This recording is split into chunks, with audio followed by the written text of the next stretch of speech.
The collector's mentality, that strange mix of pride, obsession and masochism, wrapped in shrink-wrapped plastic and limited edition foil.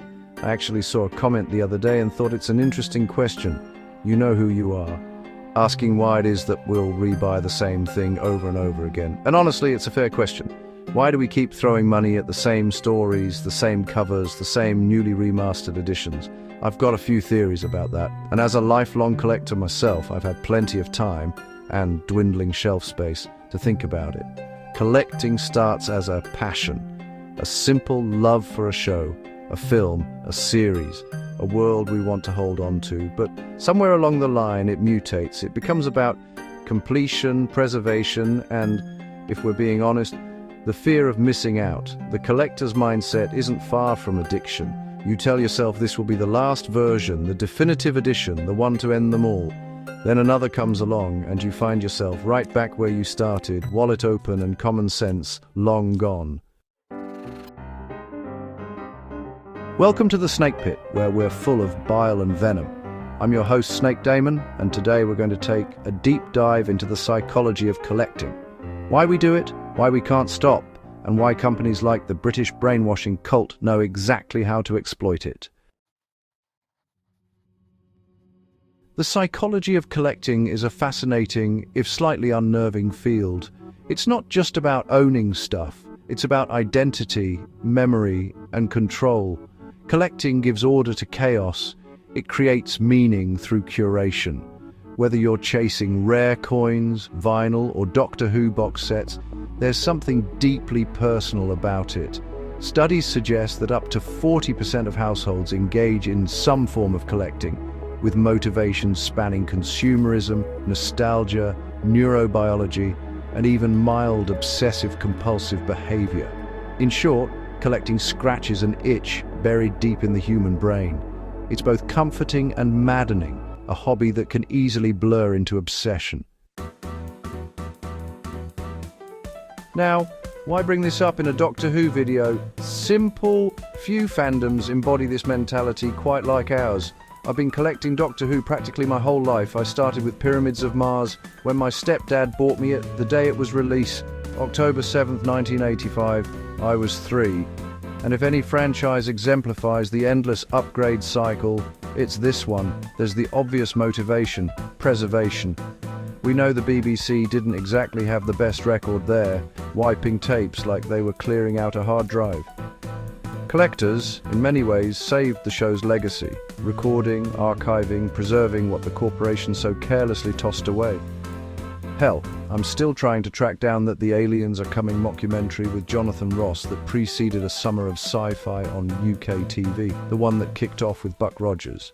But I digress. The real kicker, though, is how collectors have been trained.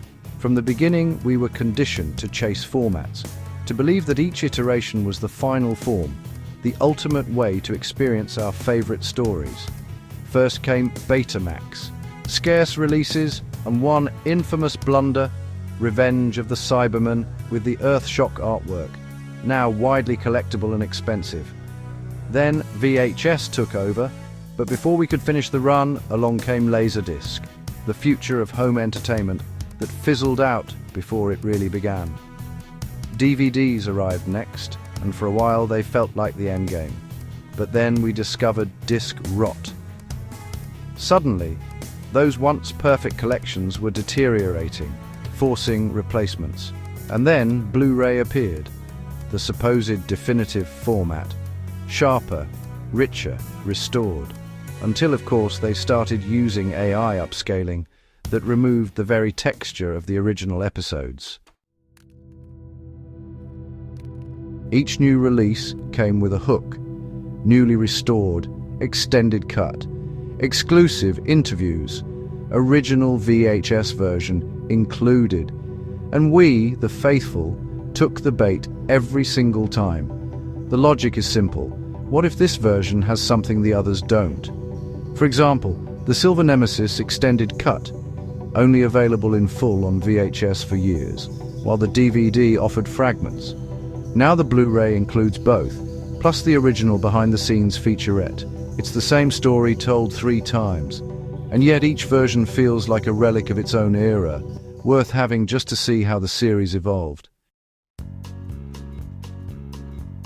Personally, I've gathered it all. VHS editions like Genesis of the Daleks, only found either in the Davros set or packaged with the Sontaran Experiment: The Chase, bundled with Remembrance of the Daleks for the anniversary, which also appears in the same Davros set. So say you couldn't find the Sontaran Experiment version, but you already had the Chase version.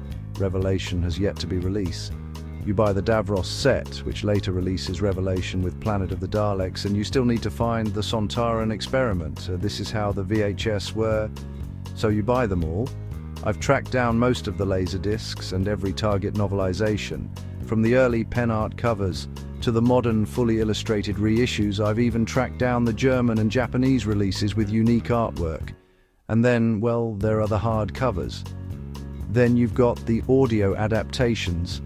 Yet another format, another excuse for the BBC to whisper just one more won't hurt. At this point, honestly, it's less a collection and more a chronicle of how effectively a single franchise has rewired my brain. And that's really the sinister genius of it. Collecting is both passion and manipulation. The BBC, like so many corporations, has long since mastered the art of dangling the carrot. Each reissue promises finality, yet ensures continuation. Every complete set arrives incomplete by design. They've been playing this game since the 70s, and we've been more than happy to keep paying for it. Still, for all my cynicism, I wouldn't trade it, because collecting Doctor Who isn't just about owning the episodes. It's about preserving a part of television history that almost vanished. It's about holding on to the tangible in an age where everything is going digital, disposable and temporary. Yes, it's obsession, but it's also legacy. In the end, the collector's mentality isn't madness, it's memory-made material. It's the desire to keep something real, something we can see and touch, in a world that keeps trying to move us toward the cloud.